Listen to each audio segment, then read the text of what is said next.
Sorry, it's a really bright screen, and it's just taken me by surprise. I had to see my ugly mug.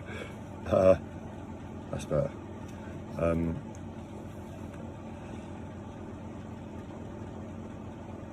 What it is I've replaced my phone. I think I dropped it in the canal the other day. My previous screen was cracked, and this one isn't. So to see my face so clear is a bit shocking. But look, I'll get straight to it if I can.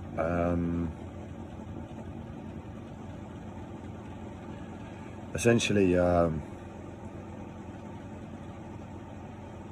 seeing possibilities of ways of changing my approach to life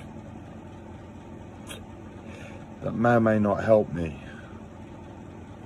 and I'm thinking about trying to implement them, and that's what I'm just hoping to talk through a little bit on camera now with you all.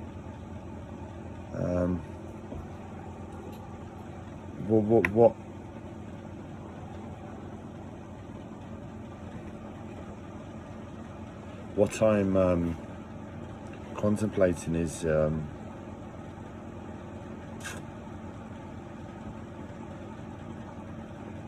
starting to tell myself a lie for harmony, for the means of harmony, and live that lie in a awareness of the predicament and an awareness of what really is important in the world and life, and an awareness of how my life isn't working at present.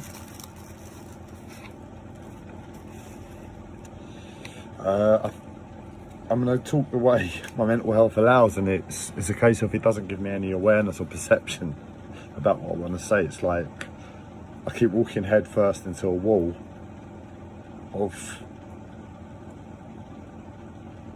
sense from what I've just said. That's how my thinking happens. So it doesn't really matter about that, if that was understood or not, but what does matter is once upon a time I was spiritual. When I was first spiritual, when I got into spirituality, I got concepts. I got the concept of law of attraction. I got concepts of love. I got concepts of this. I got concepts of that. I got concepts of the other.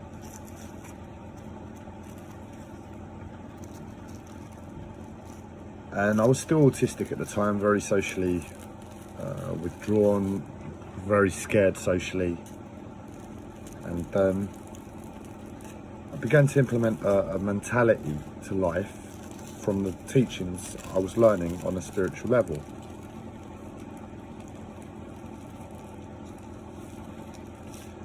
And it had a very specific tone about how, how it developed. It wasn't very complicated. It didn't take long to think about. And it was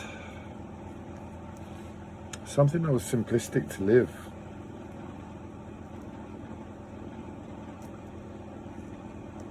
And the idea is coming back to me now as a possibility to implement, because I'm lost in the jungle. I believe I'm in a coma, and that I'll leave it up to you to imagine how scary or not that is. I don't watch horror movies because I get scared so easily, so I'll leave that up to you to work out what sort of mindset I need to have to be able. But ultimately, that's where I'm at.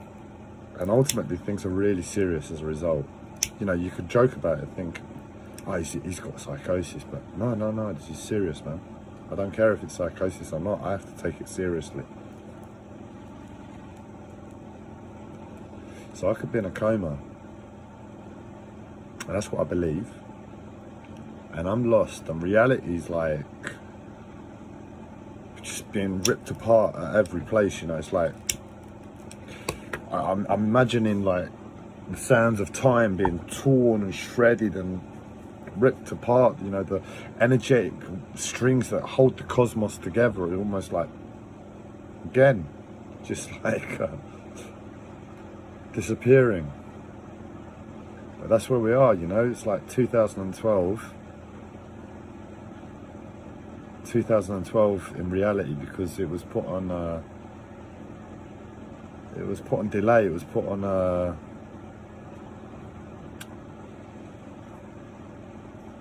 delayed schedule.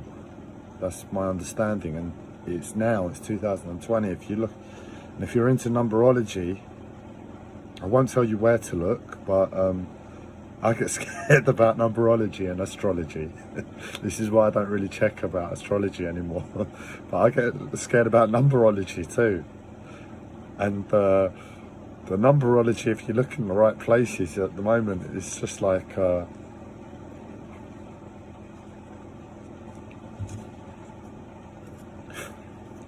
it's enough to make me cry. I started to look at it, and I saw the numbers starting to come into some sort. I'm stopping now. I've got enough stresses on my head. But that's the sort of energy that's in the air with 2012, and it's really to stay calm and grounded where possible. And I believe I'm in a coma. And as I said, my reality's been torn left, right, and centre. And it occurred to me, you know, I was at my late dad's house, the family home, what's to be my sister's home, the other day, collecting some of my stuff.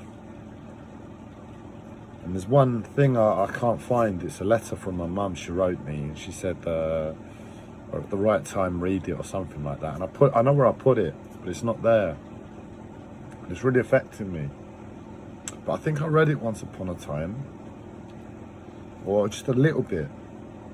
And it was almost like a letter from my mum to somebody else who's in care for me. And her request was, it is my request. Oh no, that's it. It's just the tone that my mum wrote it in. But as I said, it could be heard that way. And it is my request that my children always remember their manners.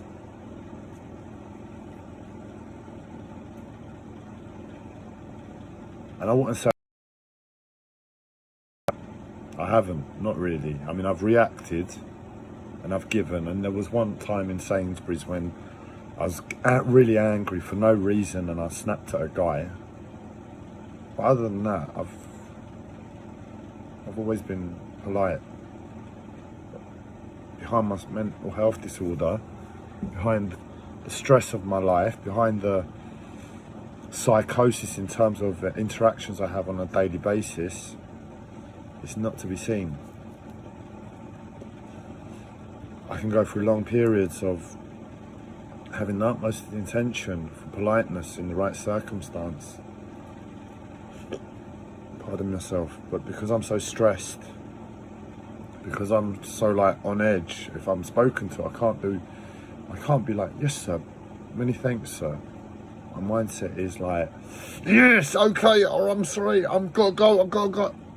And there's no politeness there, but there's complete presence to my thing. And if it's not easily seen, but in that stress, there's a trying. And that trying is given more energy than any politeness when there's ease ever has. But as a mindset to the self, to be polite, especially when that's such a simplistic bit of advice, something my parents taught me, something that comes naturally to me, and is obvious my mental.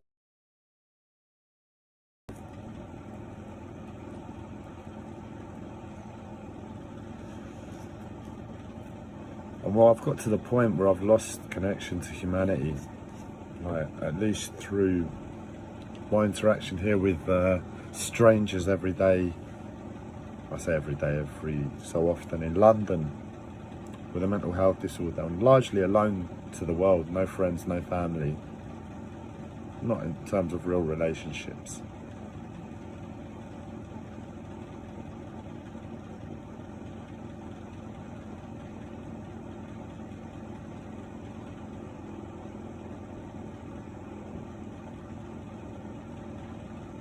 I'm in a lot of pain.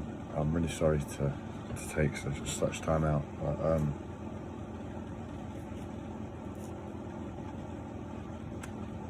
I go a long time without expressing any politeness because of my mental health, and as I said, I've lost contact with humanity, and I'm in psychopath mode now, really, because it's like, whatever happens from here on out, that's it.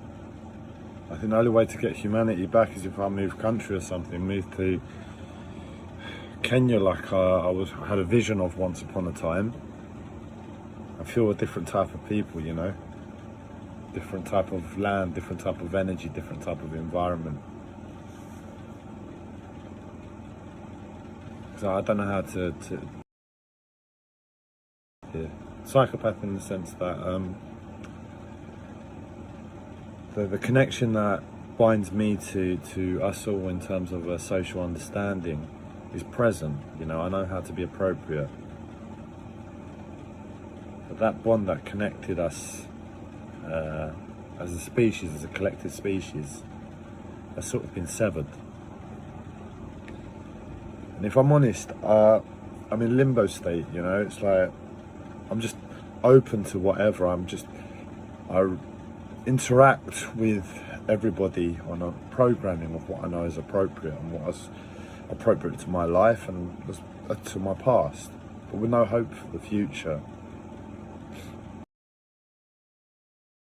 Things of circumstance in the moment, you know. Really clear, pure, egotistical conversation. But because it's so pure and because language is pretty much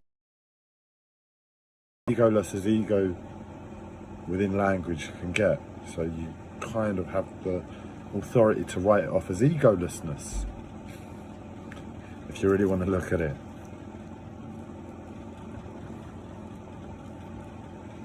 But either way, that's my interaction. And when things are hard, when things are down, it's really difficult. And I'll be honest with you, what my mental health is doing through my physical health is crushing my testicles. And I'm sitting here, and every so often I feel like a massive weight come on me. And I cringe. And then you wonder why I've got all veins popping up in my forehead. And I'm shouting all day long. For the women out there, if you don't know pain like being kicked in the nuts, and I'm sure pregnancy is worse, but in the moment, for 30 seconds, it's got to rival it. No, not the entirety. I'd never trade it, but you know, 30 seconds to 30 seconds.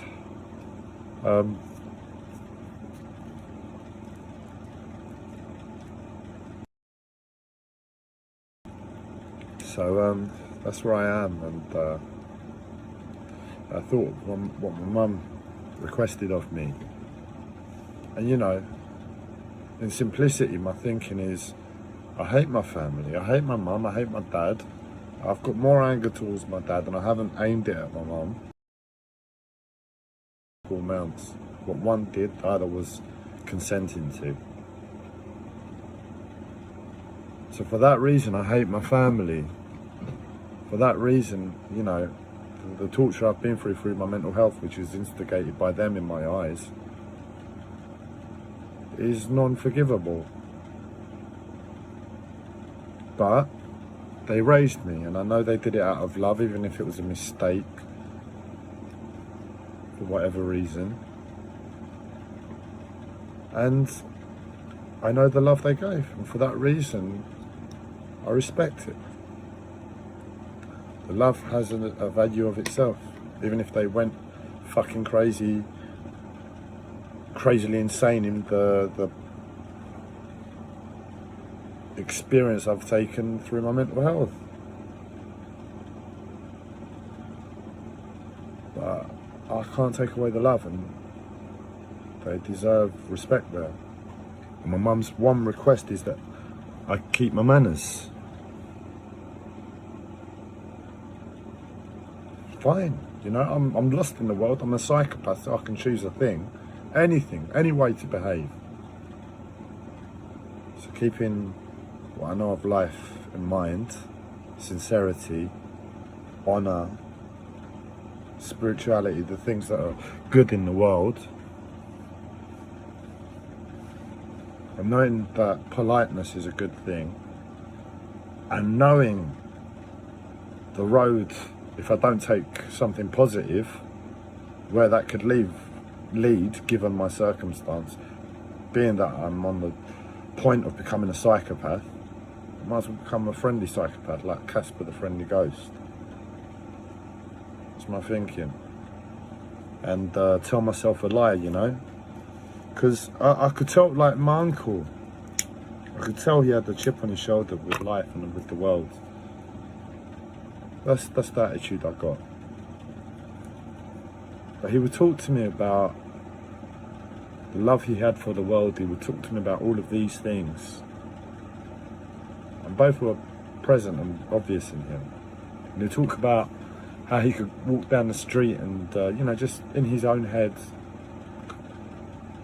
politely, whimsically, you know, just bless people walking down the street. Say a little prayer for them. And I heard it, and I knew that was something I'd do once upon a time, but I think it was to show me. I think my uncle knew I'd get to this place where life would be on me. And it was to see that in his physicality, you know.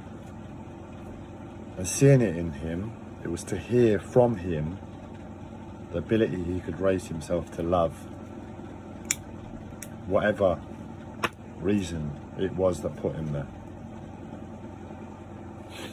And I know the lightness that gave, that mentality to the world, you know, have love for people, compassion for people. I view us all as sick, you know, and I'm fighting them.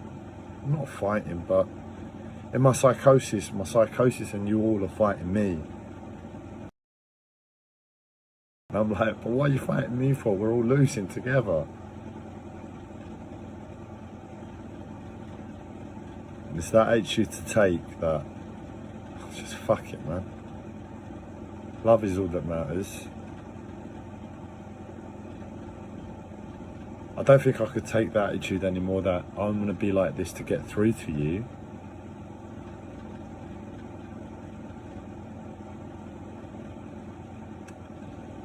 Because it's too hurtful. I don't have that ability in me anymore. I'm too sensitive to the situation. But if I hold the mentality like I'm going to be like this to myself, and I can't really hear you anymore, but in your face I am just going to be pure kindness and compassion in absolute vulnerability and pain. And as a result, you know, words and things will go over my head. I won't understand what you're saying some of the time because I'm in so much pain. I'll be polite. I'll have a smile on my face. And I'll create a blissful environment if I can for myself. And there'll be times I'm questioning, can I do it? Because I know there'll be times I go into a shop. It's happened quite a few times. Like, my psychosis has timed physical pain. It was like this one guy in hospital. I was petrified of him. Every time he came near me, my body would spasm in physical pain. So I just stayed away. So that sort of mentality, that sort of experience, which does happen to me, I'll have to figure it out how I'm going to deal with it, because it's going to be a shock going from lightheartedness to complete, you know, complete opposite. But I know that's going to have to be there. And that I think I can manage to dance my way through, you know, put some sort of structure in place where I feel comfortable, I know what I'm doing, and, you know, this interaction makes sense this way, this interaction makes sense the other way.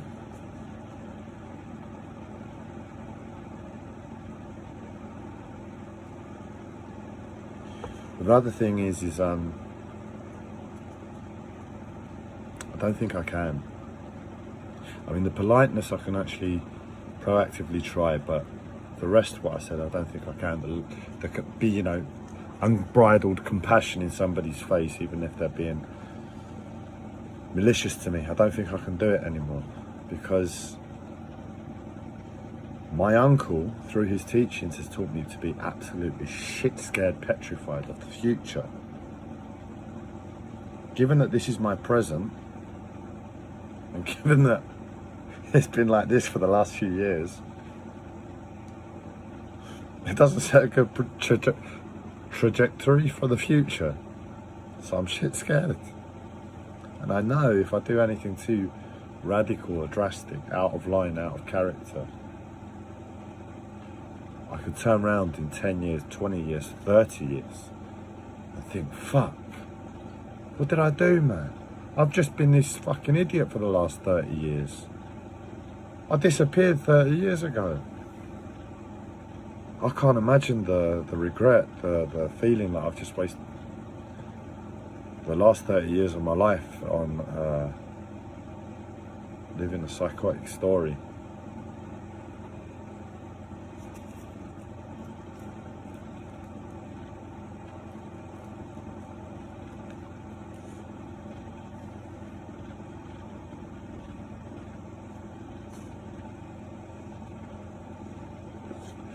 So I have to be careful. And I know applying politeness to my language is something I can do. So what I think I'll do, because as I said, I'm always intending to be polite. My life doesn't, it hides it. It hides the opportunity to be. So I think now, with my self removed from life and me acting on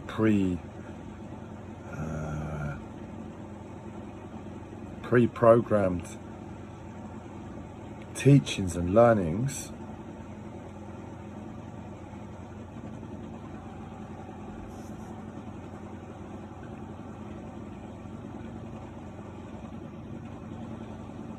sorry, I'm in a lot of pain.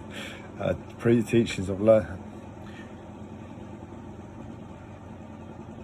might be a good opportunity just to be polite, because there's no real reference point anymore to hold any tone to the world and to life. Not really. I mean, there's a general knowing of how to behave, to respect my emotional in reference to everything that I was. I know that might be hard to understand exactly what I mean. But it's just like I'm dying on a personality level, and it's hard to bear, but I've learned to get over that, and I'd sell it all for peace, lack of suffering. So it's not a problem, but managing it accordingly in the moment is difficult. You have to be honest with yourself, because as I said, if you move too fast, if you do something out of alignment with all your life, with all the stresses on the outside, it falls apart.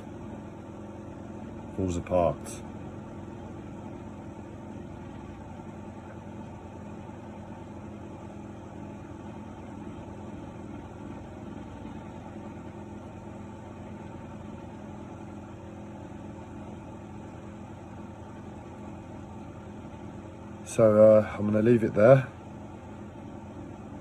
and say quite politely, thank you for being present with me.